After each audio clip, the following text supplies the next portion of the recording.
Hey there, Corporate Misfits. Brittany Darrington here, and welcome to episode 9 of the Corporate Misfit podcast. In this episode, I'm chatting with Joyce Gutierrez, who is the founder of Modern Creative Pursuits. She is an ex-9-to-5er turned full-time creative educator and business coach. A few years ago, Joyce was in desperate need of a creative outlet from her tech and advertising job. After some trial and error, seriously, she tried all the things, including a crafting blog with her dog Pancake. She found calligraphy and became obsessed with all things lettering. 2015 brought on a layoff from that stable job life, and it lit a fire in her. She knew her next job would have to be her last, and she was no longer going to allow someone else to have say in such a large part of her life. So she started her business as a side hustle, an Etsy shop, a wedding calligraphy jobs, and logo designs that ultimately led her to teaching workshops, launching creative online courses, and coaching other creatives and starting their own businesses. You're listening to the Corporate Misfit Podcast with Brittany Darrington, where female entrepreneurs can get powerful tips and advice on how to start, launch, and grow their business. I am so excited to have you on the Corporate Misfit Podcast. Thank you so much for joining me today. I'm so excited to chat with you, Brittany. We're going to just chat about all the things. I'm very excited. Yes. And you know what? I absolutely love that you are a wine lover and that you put Malbec in your coffee cup because a girlfriend and I, we were just talking about that. She was telling me, she's like, I used to put wine in my coffee cup until my son found out that I was putting wine instead of coffee. So we were just talking about that. Yeah, it's just easier. Like I used to have an Etsy. And so I used to sell a mug that says probably wine on it. And so you can't buy it anymore, but I still have like my copy or my mug. So I still use that. I love it.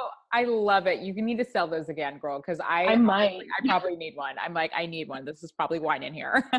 I might. I've thought about it in the last few months. I should just sell these. You have such a creative background and your story is phenomenal. And I know it's going to inspire and encourage so many female entrepreneurs who are looking to leave their 9-to-5.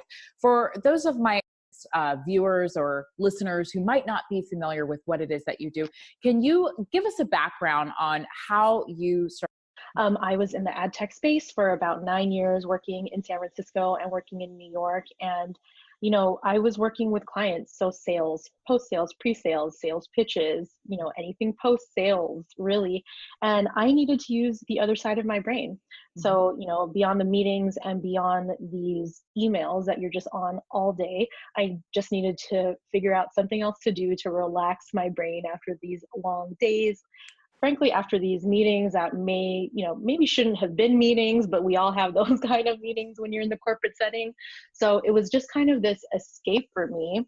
And it kind of started as a side business. I did Etsy, I did weddings, and then it transformed into something more where I was able to quit my tech job in 2017.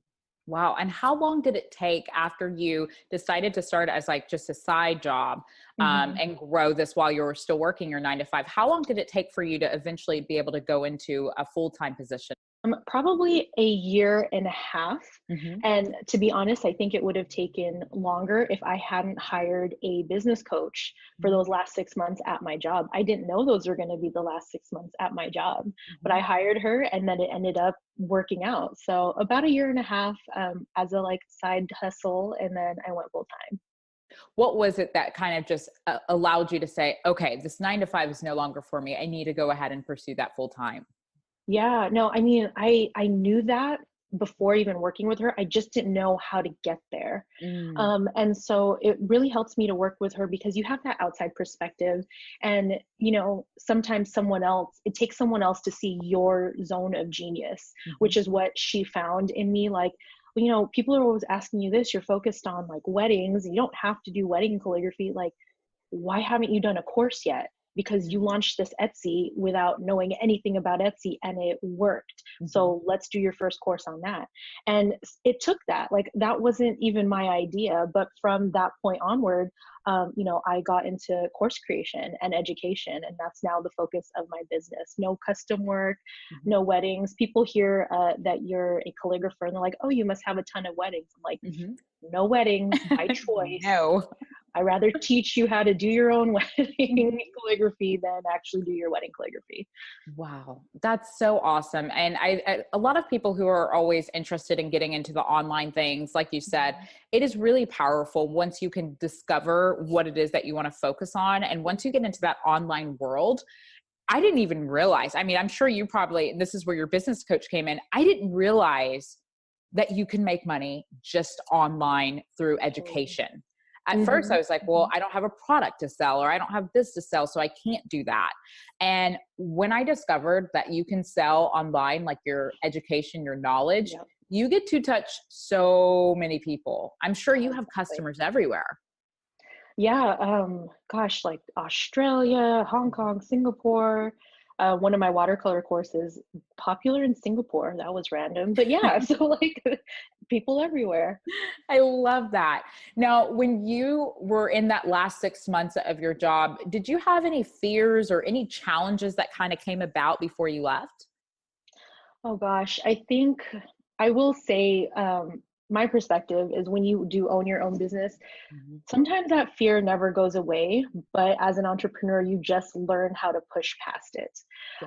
But it is scary to write your resignation letter when you are leaving that full-time job. I just, again, it kind of came with, I've had enough. I know that I can do this, and I just needed to push past it, put in my 2 weeks, and go forward. I know a lot of people are always like, Brittany, you're always encouraging people to leave their 9 to 5. And I always say, if the 9 to 5 is for you, do it by all means. But if you are like you're a corporate misfit, right? Like if you're a corporate misfit, if you're an ex 9 to 5er, like once you leave, you're like, oh, everything comes to me. Yes, I wanted to be a work from home dog mom, Brittany. So I love that. happen. I made it happen. What kind of dog do you have? I have 2. They're both rescues, all about rescuing the pups, but I have one border collie mix and one pit bull mix. Oh my gosh, I bet they're so precious. Now, when you decided to leave, did you have any savings, or did you have like a plan of action of what you were going to do exactly? I did. So it's funny where, so in the advertising and in the tech space, it's not uncommon to be laid off. Right, like a startup goes bust, or an advertising agency loses an account, so that team kind of dissolves if they don't get absorbed.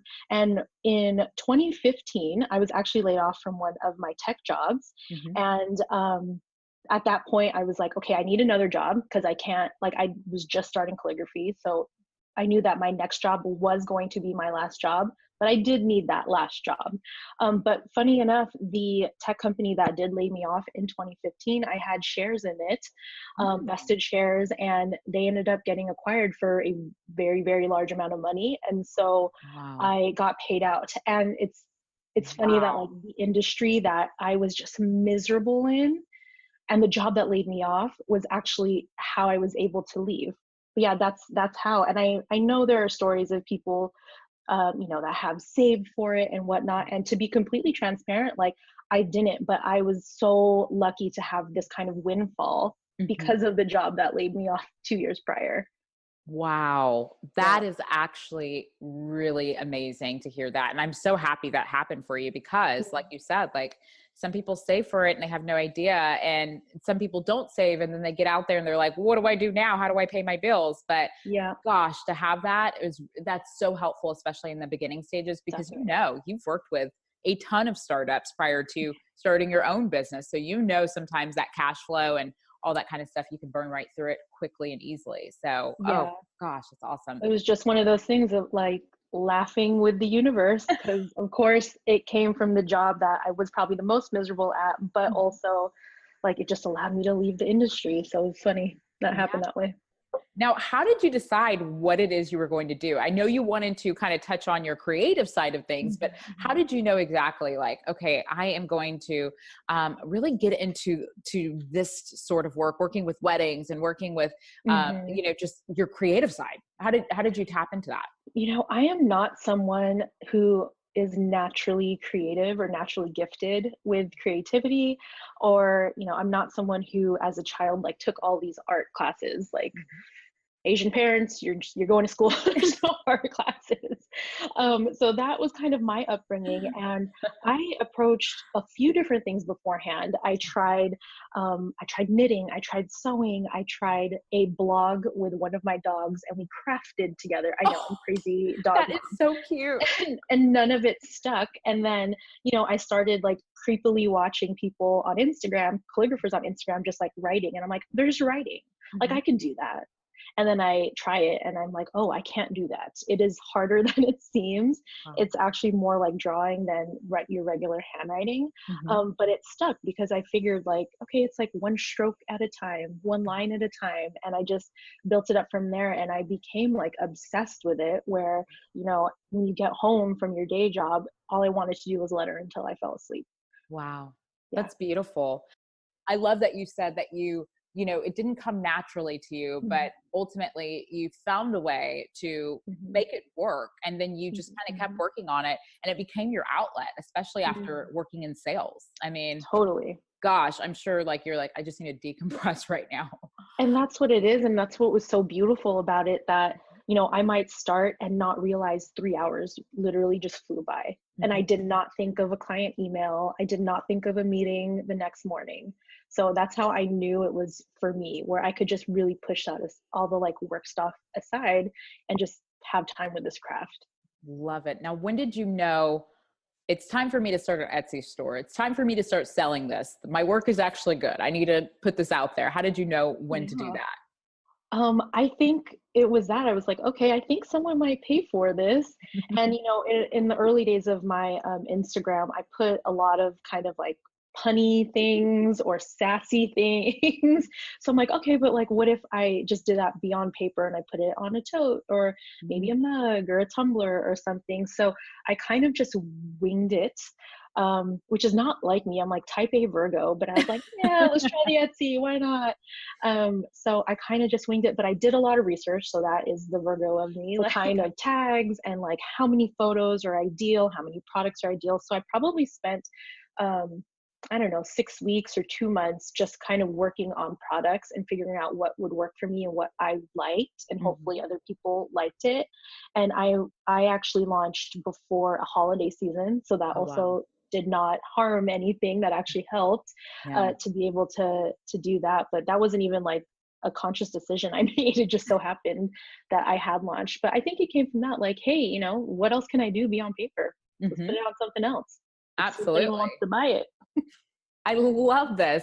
And then you went into the educational side. Now, how has that been for you? And what mind shifts did you have to make in order for you to move from actually selling products on Etsy to being an online course and actually having a tribe of people to connect with and help them do the same thing?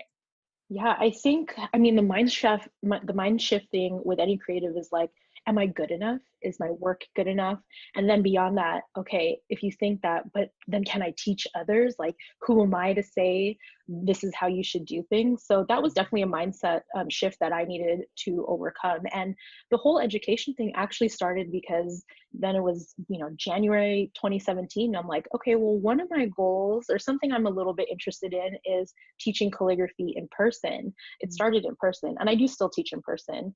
And so I booked a venue and then I had my date. So now I was committed. And so it just kind of came of this curiosity because I was exploring different things at Etsy. I did a few logos. I did a few weddings and I was just trying to see like what my niche would be within calligraphy. And surprisingly, it was education. And I say surprisingly because I'm not the most patient person, but I absolutely love teaching people like this craft because hopefully it can serve them like the way that it served me, and that I was able to let go of the day job. And I love that you said that you booked a date and you went ahead and like set these goals for yourself. what usually happens sometimes when we start businesses or we want to implement something into our business, we say we want to do it, we have the idea, but we never fully implement what it is we're trying to do because we don't take action. And I love that you said, okay, I'm going to set the date. That means I have to do it. I'm going to follow through on this, because that's what you sometimes need to do to take that action to get to where it is you want to go, and it just saves you from holding off or saying, I'll do it later, or I'll wait till next year until things get better. So I love that you're taking action. Now, how do you actually come up with like content and ideas? That's something that a lot of online startup entrepreneurs struggle with. They're like, what do I write about? Or, okay, I have this talent, I'm really great at it, but now how do I turn this into a course? Or how do I turn this into an online community? I feel like you need to listen to what people are asking you. Before my business coach, like I said, and she really kind of showed me what my zone of genius was. Other people are telling you that. The people that are reaching out to you and asking you how you did something. And so it's just being aware of what others are asking of you or about you, because obviously they see you kind of as an expert in that. That's why they're asking you. So just like take note of those things. Before it was kind of brought to my attention that maybe I should start this course on monetizing your lettering, which was my first course. It's no longer available. But before that, I realized, well, people were asking me like, how did I start my Etsy? What is drop shipping? I'm like, oh, well, I did all the research for this and I vetted it. Like, so I can teach this to other people, but I really didn't realize that others were already asking me this. And there was a course idea brewing right there. I love that, because that means your customers were paying attention. You listened to them. Yep. Keyword, everyone. Yes, have to listen to her audience. Because a lot of people say, I'm going to just do my own thing. I'm going to make what I believe is great. And then they go out there, launch, and things go wrong. So now your ideal customer, is it, how do you connect with them? How do you find them? How do you get them to your tribe and get them to, be introduced to what it is that you offer? So it's been this natural progression as well. So I started with, I still teach calligraphy, like I said, and I have an online calligraphy course, but I also have like a watercolor course. And I was finding that people that were finishing these courses, they wanted to start selling it, or they would share their own work and then they would come back and be like, Joyce, like someone wants me to do a custom like painting. I'm like, what do I price for that? And so again, it goes back to listening, like, okay, they feel confident in their craft now, and they're finding the next step for them is to monetize it. Wow. So that's where the transition for me to have my business course, Creative Biz Boot Camps, as well as now coaching other creatives happened. It was just this natural progression of them going through the creative courses and the creative journey. Oh, this is so beautiful, because you're listening. Like, that's something that's so, like I said, it's something that so many new entrepreneurs struggle with. Like sometimes it could be the testing your concept and whatnot, and really testing things out prior to, but you're listening to what they're asking for, and you're creating what it is that they want because you're listening. And that to me is so powerful. And that's why you see so many companies that are successful, they shift and they change and they adapt whenever they see their ideal customer saying, this is what I need. This is what I want. Can you help me make this happen? And you're like, yes, here you go. I'm going Exactly. That's how it all kind of started. Oh, I love this. And with you being an expert, do you ever feel like, even till this day, do you ever feel, I guess we can call it imposter syndrome? Or I think so. I mean, and it's probably something that, for me, I think like entrepreneurs will always have seasons of that. And that's not to say like, I don't believe in myself, my business, what I'm offering, but there's always going to be people that are steps ahead of you. And so sometimes that can make you feel like, oh, but like they're the expert, like who am I to kind of do what I'm doing? But then the flip side of that, and I actually just had this conversation with my current coach this morning, like I love being the small fish in the big pond. Like, why would you want it to be the other way around? Like, I want to absorb all that information and connect with other people who I do perceive to be steps ahead of me. So once I get out of my own head and I'm like over the imposter syndrome, that's when I'm like, okay, like how can I do like what they're doing, but with my own thing. But yeah, I think every entrepreneur has these seasons of this imposter syndrome, I and know. it's just a shift that you have to make. Exactly. I totally agree. It's so funny that you said that, because so many of us, it could be in the very beginning stages. Sometimes it's in the, when we're in the growing stage or the scaling stage. I mean, it can come at any different time, but like you said, just when you get out of your head and you find ways to, if you see something where someone else is doing something great, maybe look at it from a different angle or a different standpoint of like, I can maybe learn from this individual, or, Yeah. hey, I do have what it takes within me too to go out and attempt to do whatever it is that I'm thinking about. So I love that you said that. I mean, if anything, if someone has done it, you can do it. It's, Exactly. yeah. Exactly. Now, what about planning out your day though? Like, Mhm. this is where we all struggle sometimes Yeah. when it comes to leaving the 9 to 5 and going into working for yourself. How do you manage your day-to-day activities, and how did you kind of adjust when you left the 9 to Oh 5? my gosh. And it is an adjustment, right? Like now you're like, I have all this time to Mhm. work on my business. And it's also a little bit scary. Like I have all this time to work on my business. And through trial and error, I was able to figure out like when I was feeling most creative and working around that, or when I was feeling most productive with business tasks and kind of scheduling my day around that. But I'm really big on batching my days or even theming my days. So it's like Thursdays. I know I'm going to record my podcast, and I don't do that any other day of the week. So that has been helpful. I'm also a huge Asana fan, Me just because, too. yeah, I mean, it's like I used it at my last job and it really helped there. And I just kind of transitioned it into now working for myself. So I can't live without Asana and knowing what my tasks are for the day. But it's super helpful because instead of feeling overwhelmed, I'm like, no, I did like my 5 tasks for the day. I'm Mhm. done. Now, do you have any virtual assistants or anyone who might assist you with what you're doing? No, because I have a lot of things automated and systemized. I do outsource things like I've worked with a copywriter, or I outsource podcast editing, video editing. I do outsource, but no one that's like on my team permanently. It's Mhm. been more like project basis. Just for people who have no idea how to batch, or how they should go about batching, what do you recommend when it comes to like your projects? How do you batch your projects out? So if I say, for example, like I have a theme day, like, and Thursday, we'll take Thursday as my podcast day. I will have like the few hours in there that I am recording, future episodes.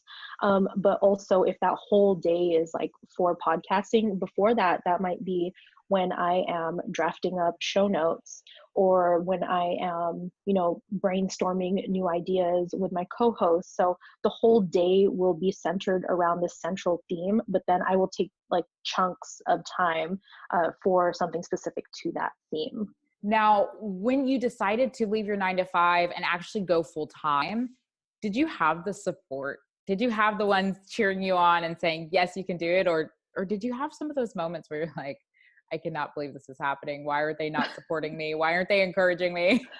No, I'm blessed and lucky that, so like my girlfriends in real, like you have your online girlfriends who turn into real life girlfriends, but then like your real life girlfriends, right? They were all very supportive, but they have no idea what I'm doing. They're therapists and they're teachers and they're nurses, so they don't know what I'm doing, but they're very supportive. My boyfriend, he's also not in the online space, but he's just like, if you're good, I'm good. So I was also very lucky there.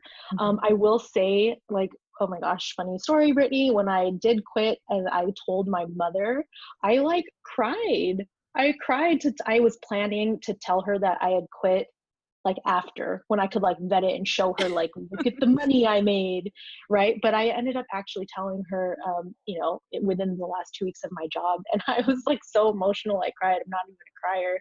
What did And she say? she was like, as long as, because my mother is normally the one that's like, but what about health insurance and what about Mine stability, too. and like are you sure? And but I was really shocked that she was like, as long as like you know what you're doing, You know what you're doing with your finances, and you're supporting yourself, and you just know how you're going to make money. Like, I support you. And then it makes me cry even more because I was expecting her to fight me on it. But You're it like, all kind wait, of worked what? out. No I resistance? was I was prepped for that resistance, but it didn't happen, which again made me cry even more. I love that there's no resistance, because it's almost like, you're in alignment with what it is that you're doing, especially when the ones you really care about, their feedback and their opinions and what they have to say. It's Mhm, really crazy how things can sometimes line up when mhm. you are in alignment with where it is you're looking to go. Now, what about mindset? Do you have any practices in place to help you start your day off, or help you overcome some obstacles or challenges that you may face in the day? Yeah. So to like 2018 is like what I call my woo woo year. I got a little woo woo on things, and that meant I started implementing things like um, journaling. So I tried like meditation, and it's not for me, but I've found that journaling, gratitude, and just like stream of consciousness journaling has become a form of meditation. Hmm. So I have it in a sauna. You're gonna like it, Brittany. I have it in a sauna every morning to do Woo! my journaling, or it just won't happen. I love So that. I check that off in Asana, and then I go and journal. And that's been something that's really helped ground me. And it also helps me reflect, like, what is working, or why was I really bothered by that? Mm. What can I change in my business? When I also do like a kind of end of week recap. And Ooh. so that also really helps me not just like figure out what's going on mentally, like mindset wise, but also with my business. Mhm. I love every ounce of this, because it's so true. Like, scheduling it in and journaling and being grateful and just realizing, like, what are you grateful for? And Mhm. that mindfulness, it really sets you up for success. Yeah. And I have found, like, okay, so you had a woo woo year. I have been a woo woo for a while, girl. I fell in love years and years ago. I fell in love with, Louise Hay. I don't know if you've heard of Yes. her. Yeah. Yeah. Louise Hay and Abraham Hicks. And the two of Yes. them together, I became this like woo woo crazy, looking at time. And I'm like, oh my gosh, it's like 4/4 or 11/11. I'm like, Yeah. Yeah. Yeah. I people know what you're talking are nuts. So I found that when you take that time, like what you said, you take that time to journal and you actually write this stuff down, about. you are able to work through any resistance, anything that's like not feeling right, or Mhm. anything that feels amazing. You can implement more of it. And I Yeah, found that, like, doing that journaling, it really helps you to get centered, and it helps you to really set yourself up for success and shut the totally. doors on the things that don't need to be there. Like, Totally. so powerful. And I by know. the And it way, can just start with something super small. Like, I mhm. am grateful that my boyfriend already made coffee when I woke up, and then it snowballs. So So that's so awesome that you do that and you actually implement that. Now, what is your favorite part about being an entrepreneur? it's going to be the freedom. It's going to be the freedom for sure, because I get complete control over my days and how much I work or how little I work. And if that even means, like, I don't know, like my dog has been sick and that meant that I just didn't work for 2 days, and that's okay, because I've set up my business where, I can take that time off if I need to. So it's the freedom to just do what you need to do and what you want to do. And what advice would you give to a new female entrepreneur who is looking to leave their 9 to 5 and actually turn their, whether a side business or idea, into a full-time thing? You just have to do it. I feel like people get stuck where, I don't know, should I start a business or not? And honestly, the moment that you even consider starting a business, like, you're ready. Like, Mhm. the finances and whatnot, that's all like personal and you have to set that up. But like, your skills and your drive and motivation, whatever, the moment that you kind of consider, oh, well, maybe I could do this as a business, or I'm going Mhm. to say you're ready. There's going to be some planning needed, but you're ready. So you just kind of have to go out and do it. I totally agree, because when I know this is the word I keep using today on this podcast, but when you get into alignment with what it is that what you want to do, all of a Mhm. sudden, I noticed like things start to shift. Like Yes. if I say I want to do this, I'm going to do it, I'm going to start my business, then what usually happens is if I start working in alignment with what it is I'm trying to do, ultimately things start to line up, starts to make sense. You meet your business coach, like what happened for you, and give you advice and ideas and different things that you didn't even think of. And people start to come into your circle that you're like, I had no idea that you could possibly help me. This is awesome. Okay, Joyce. So how can we stay in touch with you? You can find me at moderncreativepursuits.com, and my courses, my workshops, all of that is there. I'm also at the same name on Instagram, and I also have a podcast, Modern Creative Podcast. I love it. Well, thank you again, Joyce. It has been fun, and I cannot wait for our viewers and our listeners to learn so much about how you left your 9-to-5 and built your own empire. Thank you again. If you've enjoyed today's episode of the Corporate Misfit podcast, we invite you to check out the Corporate Misfit Club. The Corporate Misfit Club is the essential resource for female entrepreneurs who are looking to start or grow a business they actually love. Whether you are a seasoned entrepreneur in your startup phase or simply thinking about taking the leap into entrepreneurship, we've got your back, girl. With our extensive course library, monthly training, exclusive members-only discount perks, and unlimited tools. We also have a supportive community of women where our members share stories, experiences, their wins, and business tips. The Corporate Misfit Club is the perfect place to be to start, launch, or grow a business. So check it out at corporatemisfitclub.com.